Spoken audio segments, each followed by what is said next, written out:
আসসালামু আলাইকুম, welcome back new another blog video guys. আজকে আমি যাচ্ছি ইলিশথল বন্দর, যেটি কিনা ভারত ও বাংলাদেশের সীমানা। চলুন আর দেরি না করে রাস্তার কিছু সিনেমাটিক ফুটেজ নিতে নিতে আমরা চলে যাই ইলিশথল বন্দর।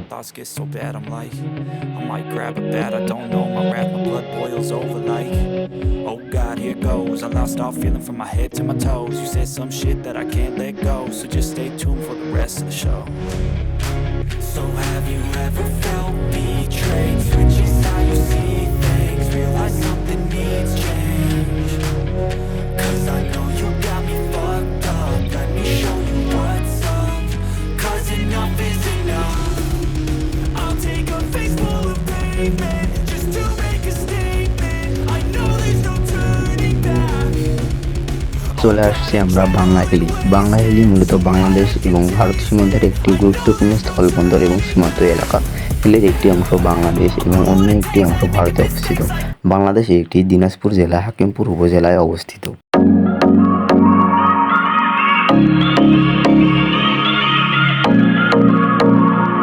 স্টেশনের পূর্ব পাশে বাংলাদেশ এবং পশ্চিম পাশে ভারতের অবস্থান। স্টেশনের পিছনে ভারত সীমান্তের মহপুকুর গ্রাম অবস্থিত। এই পথে বিভিন্ন যাত্রী বাংলাদেশ থেকে ভারত এবং ভারত থেকে বাংলাদেশে প্রবেশ করছেন পাসপোর্টের মাধ্যমে।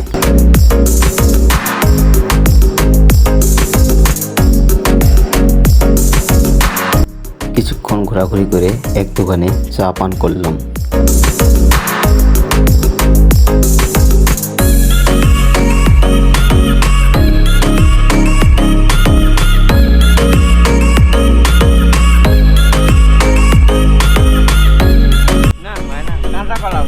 কত করে হালা? এটা 40। এত দাম কেন কাঁচা কলা? বাটার বেশি ভাই। 10 টাকা হালা ছিল আগে। না ভাই, এখন বাটার বেশি। 40 টাকা কেজি আলু ভাই। আপনার পাশেই তো বর্ডার। হ্যাঁ, কলা কি আবার ইন্ডিয়ান নাকি? এটা ইন্ডিয়ানি ভাই। ইন্ডিয়ান কোন জায়গা থেকে নিয়ে আসছে? এটা যা বাংলা হিলি, ইন্ডিয়া হিলি।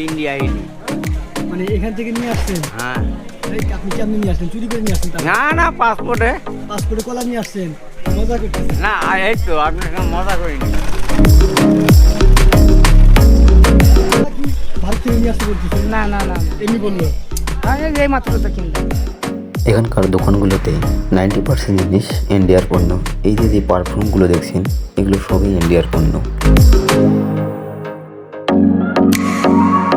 এখানে আমি কিছু পণ্য দেখতেছি।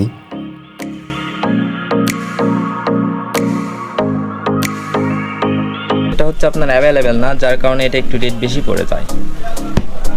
একটু বেশি বলতে এখানে হচ্ছে কখনো কমিশনে পাই, যখন হচ্ছে আপনার মাইনাসেও দিতে পারি। আবার ফির মনে করেন যে যখন হচ্ছে একটু বেশি দেওয়া কিনা পড়ে আমাদের, তখন বেশি একটু পড়ে যায়। এই বাজারগুলোতে আপনারা ইন্ডিয়ার বিভিন্ন ধরনের মশলা পেয়ে যাবেন, যেমন জিরা অন্যতম।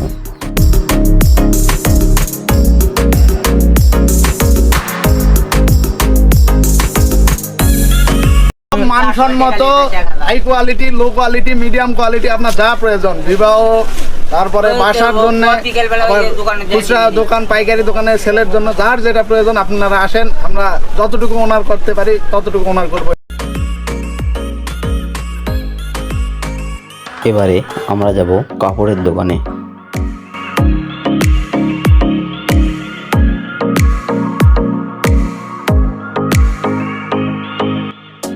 লিগেলি বলতে এখন, আগে তো আপনার সাইড দিয়ে আসতো, এখন আর ওরকম সিস্টেম নাই। এখন আপনার মনে করেন মাল সব আসে আপনার পাসপোর্ট যাত্রী দ্বারা মাল আসতেছে ব্যাগে করে লিগেলভাবে। দোকানের নাম আলাজিজ বস্ত্রালয়।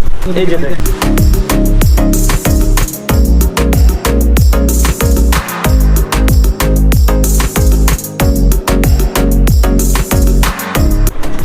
যেটা আপনার ইন্ডিয়ান প্রোডাক্ট, এখানে ব্র্যান্ড সব দেওয়া আছে। এখান থেকে যে ভুট্টা বের হবে, এটার ভিতরে যে ভুট্টা দেওয়া আছে না আপনার, এটাও ইন্ডিয়া।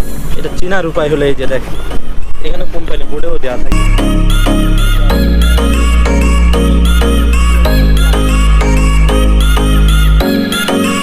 এখানে বিশেষ করে বাংলাদেশি কাপড় কম বিক্রি হয়, ইন্ডিয়ানই বেশি। বাংলাদেশি প্রোডাক্ট এখানে কম চলে। বাইরে কারবার তো সবাই বাইরে থেকে আসে, এখানে ইন্ডিয়ান কাপড় নিতে আসে। বাংলাদেশি কাপড় তার বাইরে থেকে। তো আজকের ভিডিওটি এই পর্যন্তই। ভিডিওটি ভালো লাগলে অবশ্যই চ্যানেলটি সাবস্ক্রাইব করবেন এবং যারা ফেসবুক পেজ থেকে দেখছেন অবশ্যই পেজটি ফলো করবেন। ধন্যবাদ।